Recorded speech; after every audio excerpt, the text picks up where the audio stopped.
Subscribe कीजिए Asif Hindi voice channel को और बेल आइकन का बटन दबाइए दोस्तों। अच्छी अच्छी कहानियाँ सबसे पहले हमारे चैनल पर देखने के लिए तो चलिए शुरू करते हैं। अमीरी और गरीबी। एक बार की बात है, कविता और चंचल नाम की दो सहेली थीं। कविता के पिता एक स्कूल में टीचर थे, जबकि चंचल के पिता एक बिजनेसमैन थे। चंचल अमीर थी जबकि कविता गरीब थी। चंचल थोड़ी लापरवाह किस्म की लड़की थी, जबकि कविता एक समझदार और अपने काम को सही से करने वाली लड़की थी। वक्त बीतता गया। कुछ समय के बाद वह दोनों बड़े हुए और एक कॉलेज में पढ़ने लगे। चंचल को अपने ही कॉलेज में पढ़ने वाले एक अमीर घर के लड़के से प्यार हो गया और उन्होंने कॉलेज के बाद शादी कर ली। कविता की शादी कॉलेज के बाद मिडिल क्लास के एक सरकारी पोस्टमैन से हुई। शादी के कुछ सालों के बाद जब कविता रास्ते में सब्जी लेने जा रही थी, तभी उसके पास एक लग्जरी कार आकर खड़ी हुई। उस कार में से चंचल उतरी। दोनों ने एक दूसरे का हालचाल पूछा।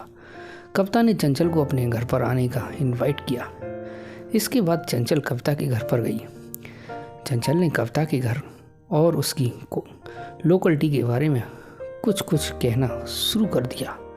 चंचल ने कविता को कहा कि तुम इतने छोटे घर में कैसे रहती हो, और तुम्हारे साथ तो तुम्हारे सास ससुर भी रहते हैं, तुम कैसे मैनेज कर पाती हो।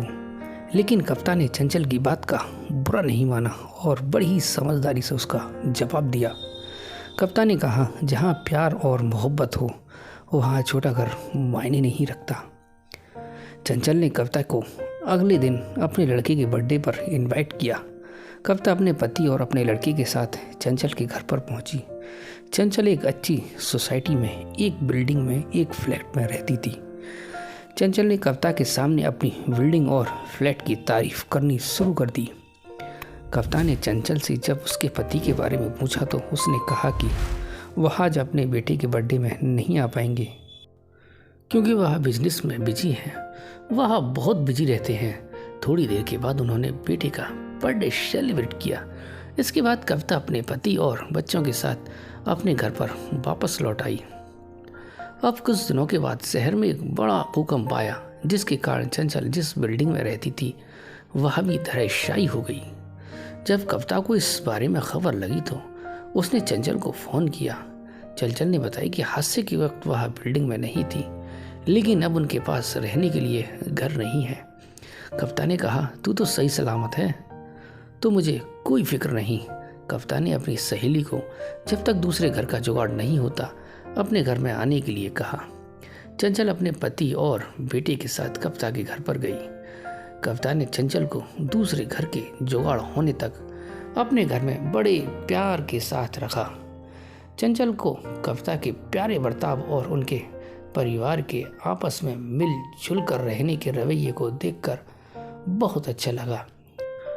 चंचल को अपने पहले की कविता को नीचे दिखाने की हरकत पर बहुत पछतावा हुआ। अब उसे पता चल चुका था कि सादगी भरी जिंदगी अपने पूरे परिवार के साथ मिलजुल कर रहने में ही सच्चा सुख है। जो पूरे परिवार के साथ रहने में मज़ा है वो अकेले में नहीं है दोस्तों।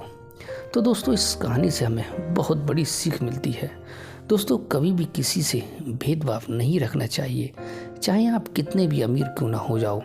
हमेशा सबका सम्मान करना चाहिए, चाहे वो कितना भी गरीब या परेशान क्यों ना हो। हमेशा सबको साथ लेकर चलना चाहिए।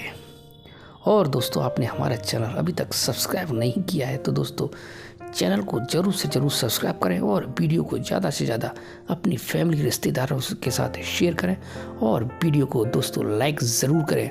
तो मिलते हैं इससे भी अगली अच्छी वीडियो में। गुड बाय दोस्तों।